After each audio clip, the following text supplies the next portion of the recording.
Well, guys, we've had some pretty good triumphs lately. Got a lot of things done. Sorry for the bumps. This stretch of 94 is awful. Just driving back up from the city, I just picked up my truck from Drivetrain Specialist, which is the ring and pinion shop that I use for all my axle and drive shaft related needs. I don't know what else they do besides, fixing axles, building new drive shafts, balancing drive shafts.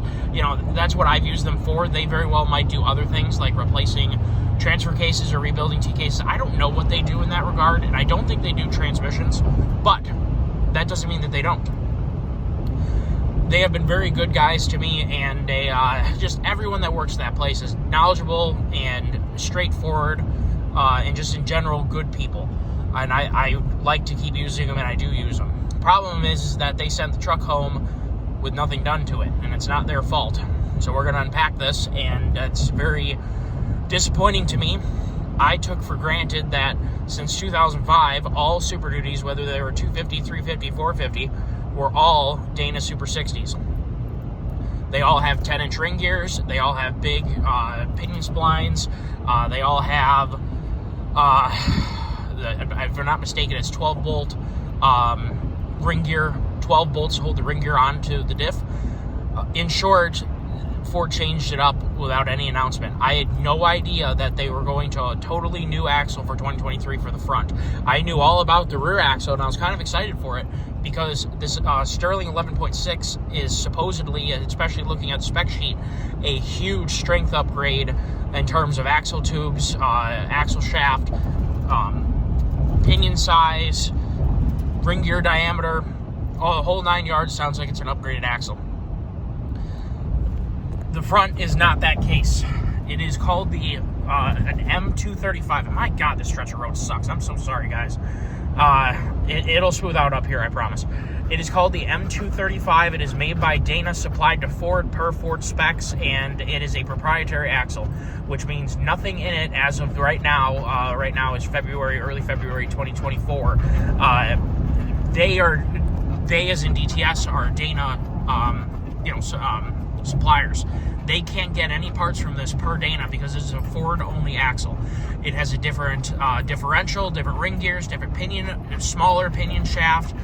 It does, however, have the same, from what they and I have read, can find in specs, same diameter axle tube, same size C's, same spindles as Dana 60, and I'm pretty sure they're still the same U-joints that were found in previous Dana 60. So they copy-pasted the exterior strength of the axle.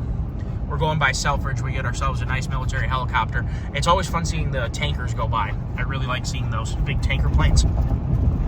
I used to race with a guy. He since got out of sailing, but he was a colonel, and he was a tanker pilot. And it was cool hearing his stories about flying around and refilling jets and just cool stuff. Definitely a different life that I don't know anything about. And if any of you guys work at Selfridge, please feel free to shoot a comment. Tell us what you do if you can. And do you enjoy it? And how long you've been in? We'd love to know, what you guys do. I love seeing the A10s fly over my house in the thumb. I really enjoy those guys going by. Man, do I love A10s. A10s are awesome. And yes, I realize that those are going to be probably... Actually, I don't know. I was kind of thinking that they were Marine A10s, but I could be wrong that they're Army. Actually, I don't know. So if anybody knows anything about that, they might be Army, because I think I met a guy at Cabela's here who was wearing an A10 flight jacket, or, jumpsuit, whatever they call it, and I said hello and thank you and asked him about A10s, and he was very nice and very knowledgeable. If I remember correctly, it was a Army get up, so I'm pretty sure it wasn't Air Force, it was Army. But anyway, this is an Air Force base, but I'm pretty sure, like all branches, they probably got everything there. I guess I don't really know. So sorry for rambling, guys, but we're just going back to Selfridge Air National Guard here. Or perhaps it's a National Guard station, that's why there's all different branches. Anyway, I don't know. Never been in the military, don't know anything about how they set things up. All I know is I love A10s. Anyway. So this has a 10-bolt carrier that for the pinion to go on. It's got a different diameter and different width carrier, and is not bigger, it is in fact smaller. So not only did these new 23s get these stupid, and it's not that big a deal to me, but what is a big deal is the stupid axle. I'm not happy about it. Only the left side air or vacuum disconnects. The right side is not a vacuum disconnecting deal, so it's a bit like a Chevy and a Dodge where they're just disconnecting one axle shaft from the arrangement. And I think you're going to get the theme here as I keep going. From what I can tell, it is a 9.25-inch ring gear, which is also what Dodge uses in their 2500 and 3500 trucks, duly included, in the AM 9.25. It is a stronger version than the ones in the third gen, like in my Dodge. However, it has always been weaker than the Super 60, especially in terms of axle tube in the C's and the knuckles.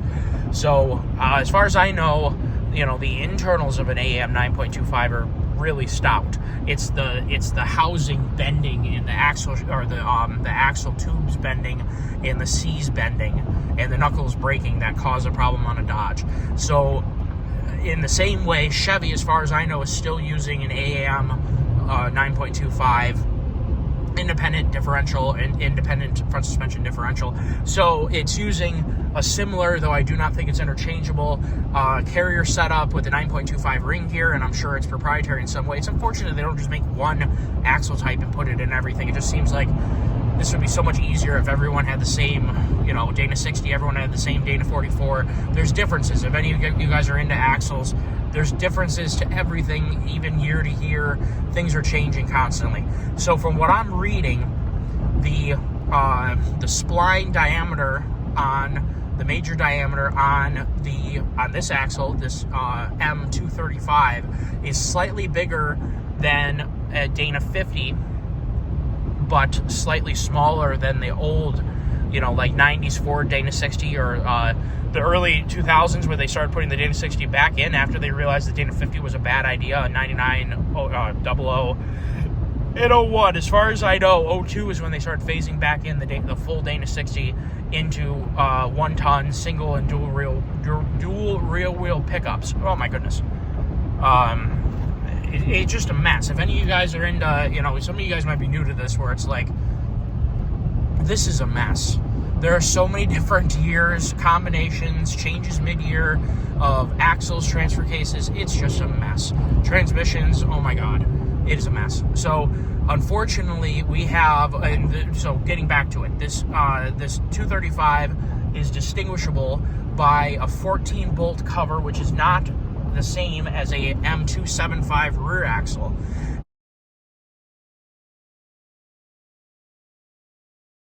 It probably looks the same because it does have a very similar size, shape, look to the Sterling 11.6 that's in the back of this truck. This front cover looks just like it, except for it has 14 bolts, which is also what the rear Sterling 11.6 has, is 14 bolts. So, if I remember correctly, been reading so much about axles now, maybe it was 16 in the back. Whatever it is, it's got a very similar looking, hard-edged differential cover with a kind of an angle chopped in the corners. It's different than like a Dana, usually rounder or whatever. So these 2023s, 2024. So here's what blows my mind, okay? We're back at the same idea of having an outside, the load-bearing structure of the axle, much like a Dana 50, is really stout. A Dana 50 is a really strong axle in terms of carrying capacity. They use Dana 60 knuckles, Dana 60 outer C's. They use Dana 60 outer axle shafts, and the brake package is the same. Like, it's all very similar, but when you get inside the axle, what they do is the inner axle shaft that goes to the differential, it necks down a little bit to smaller splines, and then they have a smaller differential that's closer to a Dana 44, and that's what the Dana 60 is. So, and my better half is just driving by me right now since she dropped me off to go get my truck. So, I think she's showing me that she's faster. Maybe that's what it is.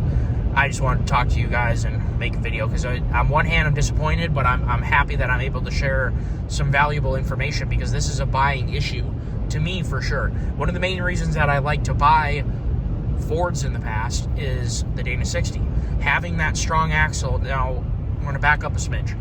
For you guys having these trucks, if you're not doing major off-roading, if you're not putting bigger tires on, abusing them, treating them like I end up having to sometimes. If you get stuck, if your buddy gets stuck and you got to get them out, you end up tramping the axle and all that kind of stuff. Those are the kind of inputs that break axles. When you get an axle tramping up and down, you are going to break the axle. That is a huge problem. If you're just daily driving like we're doing right now, if you're going to go hook up to even a big trailer, we're not going to break this axle with a big trailer.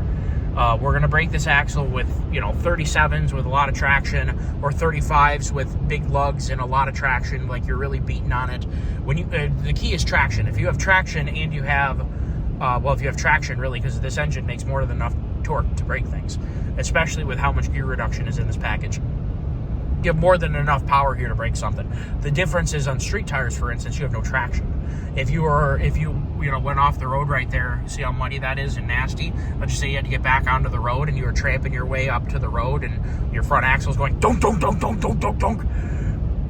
That's potentially going to break your pinion shaft spline. You're probably not going to break this axle with sheer weight. This truck has the camper package. I'm sorry, I said that totally wrong. This truck does not have the camper package. That's the one step up. This has the plow prep. So the only higher package is the camper prep, which I don't know what specifically that does, but it does up your payload another couple hundred pounds. I'm sure they changed something in the rear of the truck, because I'm assuming they changed the spring rate at the front of the truck for the snow plow, and then they changed something at the rear of the truck for the camper package. Well, we'll just wait a second. I'm enjoying talking with you guys. I'm not in a terribly huge rush. I got to go get that other hay wagon today, so we'll make a video about that, running the winch, which I'm pretty excited about, with this truck back. We went and got the other one with the Expedition, which was fine. There was nothing really wrong with it. It's just that it's not like we needed to have this truck.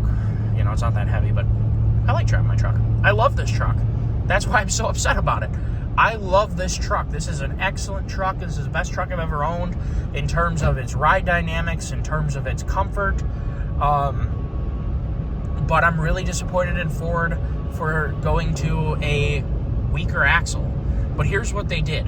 Instead of Ford being the odd ducks out with a front axle that everybody takes and puts in rock crawlers and stuff like that, more or less in stockish form with a locker in it, they're saying, hey, wait a minute, our competition is using a 9.25-inch ring gear. Our competition doesn't have particularly strong front axles compared to us. We're going to keep the load-bearing structure of the axle, which is the cheap part of the axle, is just the axle tubes and the C's and the knuckle and whatever, and we're going to go ahead and put some cheaper internals in it. But I wonder if it's a little deeper than that.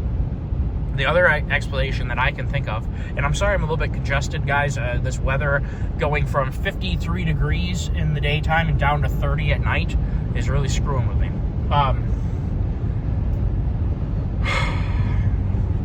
What was I getting at there? What was I getting at there? Oh gosh, I'm just gonna keep talking because I don't remember what I was getting at.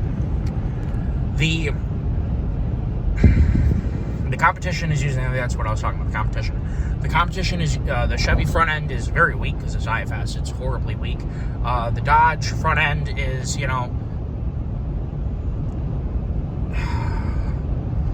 9.25 is one of those things where it's like, this is enough axle, but like on the Power Wagon, there's a lot of, they put trusses on them pretty quickly as soon as they up the valving in the shocks to really be able to romp it. You're getting to the point of bending axle. So, and bending your C's. The truss usually includes a gusset for your C's. It's something that I did look at doing on my Cummins because I do have a slight smile to my front axle from, abusing it. And I'm not sure if that's what caused my previous set of axle shafts to wear out on that thing, or if it was just a lot of torque with no torque controls and abusing it, driving in sand. But anyway, I've had good luck with a 9.25. I also haven't broken my Dana 50 in my Excursion. Now, it's not a diesel. My Excursion is V10, but it is tuned and it has a couple things done to it to improve performance. And it, it holds its own. But I've abused that truck pretty heavily off-road, and I've never broken the Dana 50. In the same way, a lot of people who were running 10-bolt Chevys or Dana 44s in a half-ton pickup truck, or the 1-ton Dana 44s in a Ford or Chevy square body Scottsdale and your old Fords, whatever you want to call them, they do tend to hold up. They do tend to hold up to fairly big tires with big knobs. Now, keep in mind, usually those trucks have 200 horsepower on a good day and 300 and something foot-pounds of torque. Not the same as 430 horsepower and 485 foot-pounds of torque in the 7.3. Here's what's a real head shaker. I made a post on the 2023 Superduty group, which I'm actively a part of, considering I own one. And I asked everyone if they wouldn't mind shooting a picture of what axle they have and what their truck is. There are guys posting with non-tremors F350s with the HO Power Stroke who have this axle. So a 500 horse diesel with 1,200 foot-pounds of torque was evidently able to pass Ford durability testing, which is one of the reasons I like Ford. Ford beats the tar out of their trucks in durability testing. That's something they've always done. Their cars, they've always beat the tar out of their vehicles. My dad was at Ford testing vehicles, though not the Pantera, when the Pantera was being made from 70 to 74. They never made them in 73. They built them, but they couldn't sell them because they didn't have them emission certified. But anyway, he was testing big Lincolns and big Fords, cop cars or whatever, at the same time they were testing the Pantera. Ford was running the same durability test with the Pantera that they did on the F-150 pickup truck, short of the towing and the hauling portion. The same chatter bumps, the same jumping, the same acceleration, braking fade, like all of it.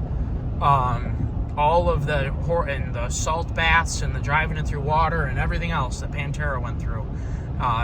So keep that in mind, that the Ford's, Italian mid-engine sports car called the Pantera, if any of you are familiar with that, literally went through the same durability testing as a truck, short of the towing and the hauling. So Ford has kind of kept that up from my knowledge of people working at Ford. They really do abuse the engines. They really do abuse the drive lines and whatever. So, on the one side, this axle passed durability at Ford, which to me means a lot more than an axle or a drive line component that passed durability at GM or passed durability at Dodge. That's just my stance on it. So yes, I'm disappointed. What it means is I can't put a locker in the front of this truck is what I'm getting to. No locker for this truck, and their rep at Dana said it's going to be probably 2 to 3 years before that ever happens. So here's the consolation prize. You can get the same awesome truck and a tremor, and you get yourself a Dana 60. You can get the same awesome truck and an F450 and get a Dana 60. I have not seen anybody post in the Super Duty group yet who has a F350 dual rear wheel. I'm curious if any of you guys watching this have an F350 dual rear wheel. If you get underneath your truck and count your bolts, do you have 10 bolts or 14 bolts? If you have 10 bolts, then you have a Dana 60. If you have 14 bolts, you have the M235. I'm curious if the 1-ton dually ended up with the weaker axle. The fun part, or I guess maybe the disappointing part, but the consolation prize, is it's weaker compared to the industry, or what is it called? The platform leading. I'm trying to think of the right wording for this, but the Super 60 in the front of these trucks was the strongest axle available, and still was the strongest axle available in an HD pickup truck made in the USA.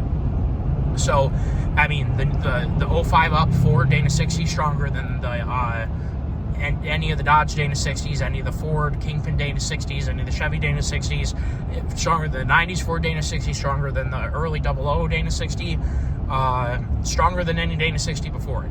So that includes the ball joints versus the Kingpins. The ball joints and the knuckles on the Super 60 are stronger than the Kingpin that everybody seems to love for some reason, even though they break too. So, you're kind of, it's like, the only reason this sucks is because we know what it had before. So, yeah, it's kind of my stance on it. I'm disappointed, and it kind of changes my perspective on, potentially the future of what we might do. We'll see what happens when the 450 comes. I've been debating on how I want to do it in terms of buying the 450. And I'm sorry that it got a little shaky, but this is a YouTube video, not a a Hollywood production. Just trying to spread some knowledge, some disappointing knowledge nonetheless. So if you want to make sure you get a Dana 60, you got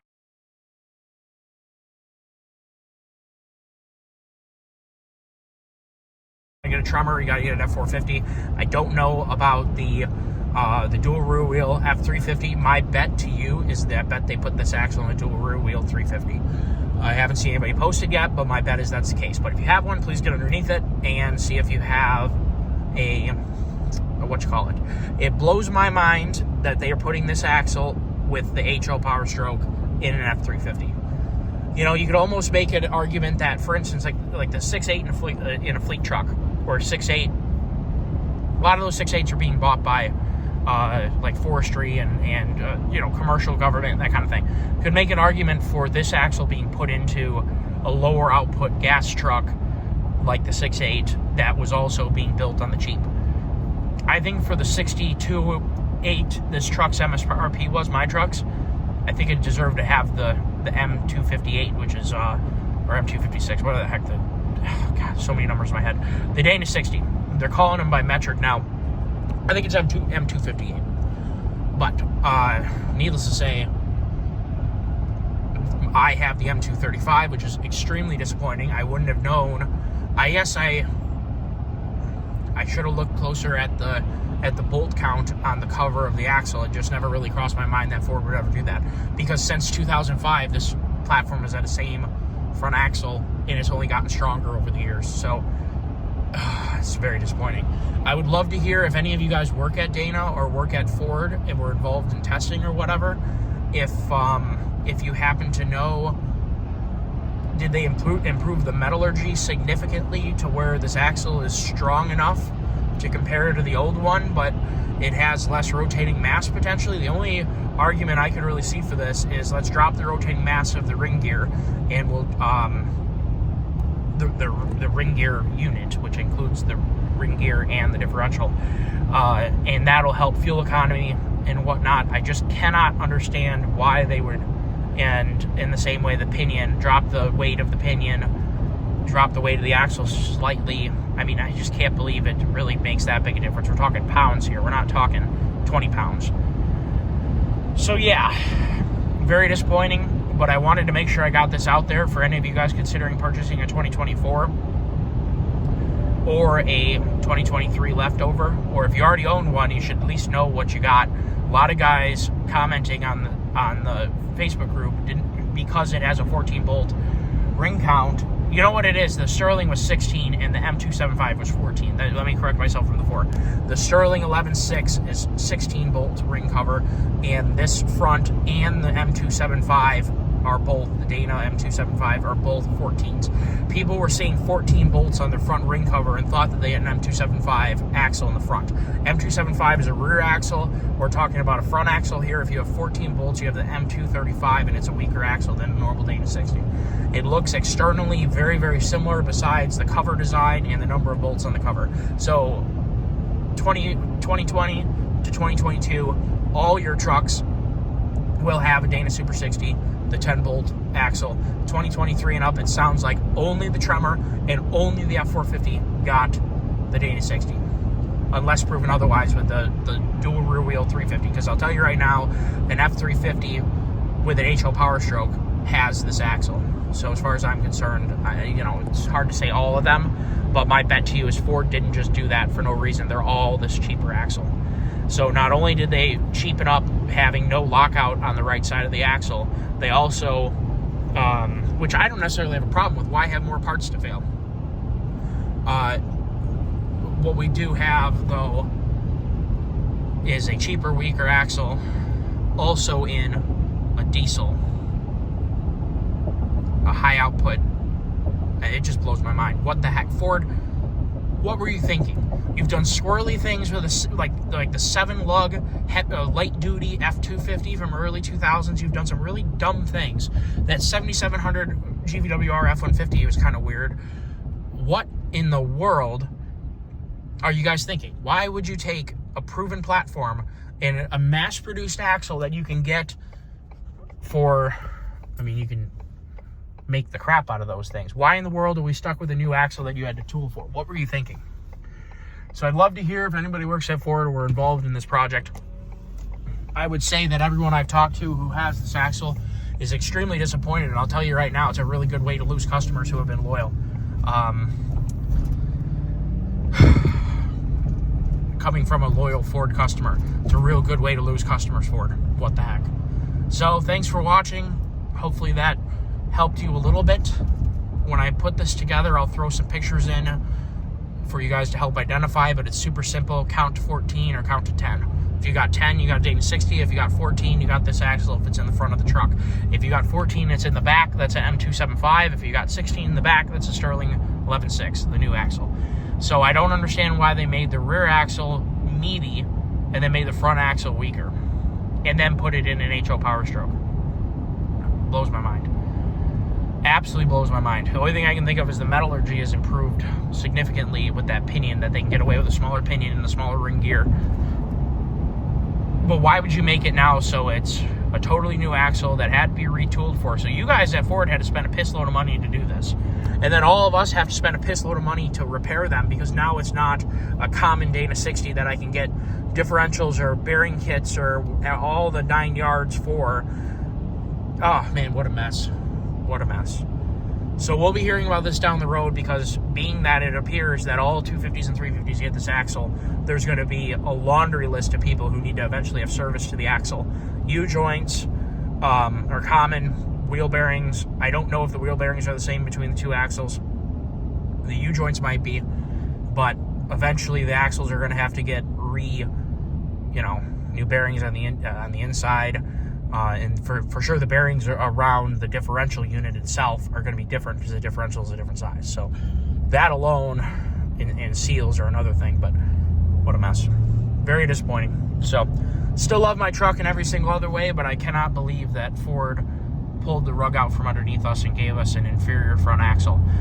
But just to stow the minds of it's still stronger, or it's still as strong as an AAM 9.25, and it's still stronger than a Chevy front end. So I guess that's a consolation prize. And it still has the load-bearing strength of the Dana 60. It's just that the torque transferability and the ability to absorb impact is going to be greatly diminished with this new setup. So I'm very sorry to see it. Holy mackerel, I've been talking for 27 minutes. You can see I'm pretty passionate about this subject. Spent a long time researching last night and yesterday afternoon when I got the call that differential couldn't go in. Very disappointing. So it sounds like a couple threads have already been started on, like, I'm trying to remember, it's like Superduty Nation or something like that.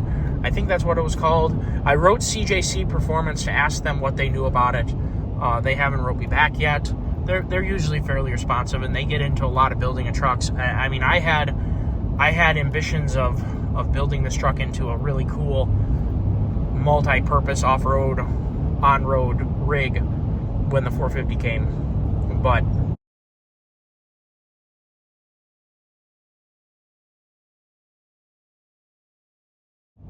I'm not going to put a bunch of money into a truck with an inferior front axle, and I really don't think I want to swap axles.